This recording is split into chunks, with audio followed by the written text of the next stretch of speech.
professional life as a teacher. I also coached high school basketball and track, and then I became a pastor. To say a lot of people have approached me in the throes of anger is an understatement. In fact, there are occasions when the anger directed toward me was justified. But on more occasions than not, the anger the person was expressing was misdirected anger. The person was angry about something else in their lives, and I was a convenient target for their anger. And yes, it only took about 10 years to figure that out. Now, there are times when we all get angry. And as I told the kids, anger is not a bad emotion. In fact, anger is a God-given feeling. Being angry is not a bad thing, but how we express our anger determines whether our anger is helpful or not. If we're fortunate, we know how to express our anger in ways that help us feel better and also resolve the issue. Because most of us are afraid of either expressing or receiving anger, that emotion tends to get tucked away in a closet somewhere in our minds or somewhere in our middles until the day that closet becomes so full of unexpressed anger, it explodes out of us in ways that we did not anticipate and in ways that we find really frightening. And when that happens, our angry outburst is often directed towards someone or something that truly does not deserve the amount of anger we're expressing. That is misdirected anger. And when we indulge in misdirected anger, we don't end up feeling better. And the situation doesn't resolve itself in any way, shape, or form. Misdirected anger helps nothing. Now, Jesus was really good with anger. He was able to receive anger, and he was on the receiving end of a lot of anger. And just as importantly, Jesus was able to express anger in exactly the right directions. Jesus became angry when those who should have known better did not take their faith seriously. And Jesus became angry when those who followed him forgot what they were supposed to be about. On the Monday after Jesus entered the city of Jerusalem during that last week of his life, he went to the temple. And the temple was a really huge building in the midst of much smaller buildings. Picture the lot where the mall used to be. Cut that in half, and the temple filled up that half of the parking lot. The average walls were 40 feet high. One wall was 100 feet high, the other was 20 feet high. That was a big place. And it was a huge place because King Herod built it as a show place, as a way to draw people to his city, as a way to draw tourists. That way he could show the city of Rome that Jerusalem was a really important place and he was a really important man. During the Feast of the Passover, which is why Jesus was there on this occasion, more than 100,000 people swelled the city. And at any point, day or night, half of those people were in the temple. Now, contrary to the pictures and films that we've seen, Jesus' demonstration of anger was not noticed by very many people. He was in the court of the Gentiles, about a quarter of that lot. And while he was there, he kicked over a few tables, tossed them over, and told those who were listening that his temple was to be a house of prayer for all the people, and they turned it into a den of thieves. Now, we've all heard a lot of reasons why Jesus would have been angry, why he would have kicked over tables, and why he would have called the place a den of thieves. And most of those reasons, I've learned, are wrong. Jesus was not showing anger toward the vendors or their customers or even the priests who charged interest in it to exchange one currency for another. That would have been anger aimed in the wrong directions because, let's face it, vendors, currency, and sacrificial animals were needed for the temple to do its everyday business. It's kind of like getting angry at Wisconsin Dells for selling fudge. Or doodads.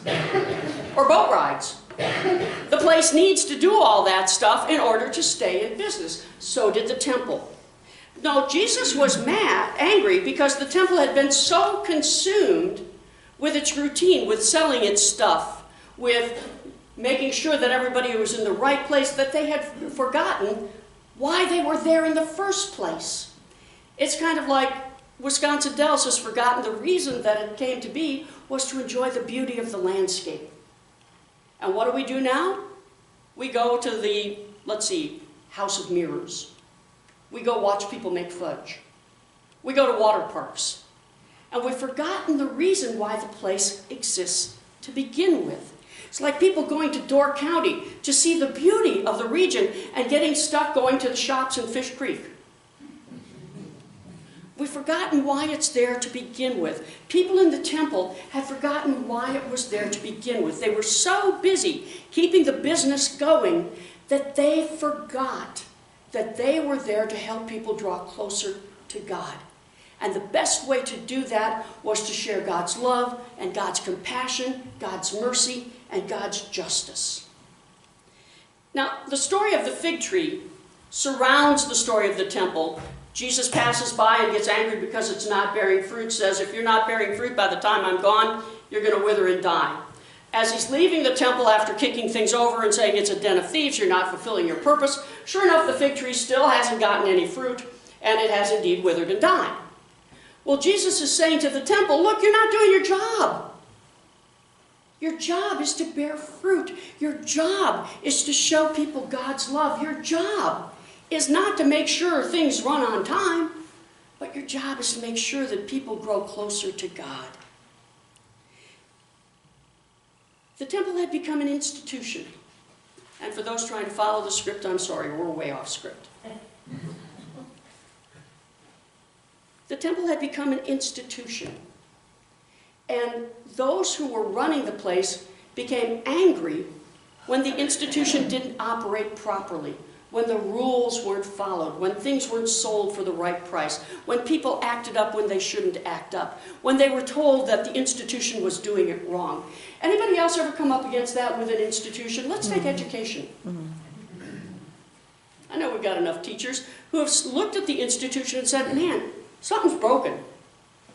We've got to change this so that we're actually educating kids and that we're helping parents to know what they're supposed to be doing to help educate their kids. Sound about right, teachers? Yeah, and what does the institution say?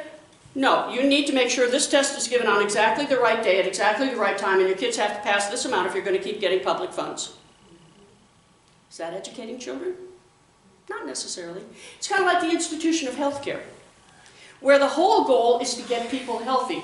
And is that necessarily what's happening? Or are we filling out insurance forms to make sure that the place keeps running? It's kind of like the institution of the church, where we're so busy worrying about the rules, where we're so busy worrying about who belongs and who doesn't belong, where we're so busy arguing with each other that we're not getting angry about the right things.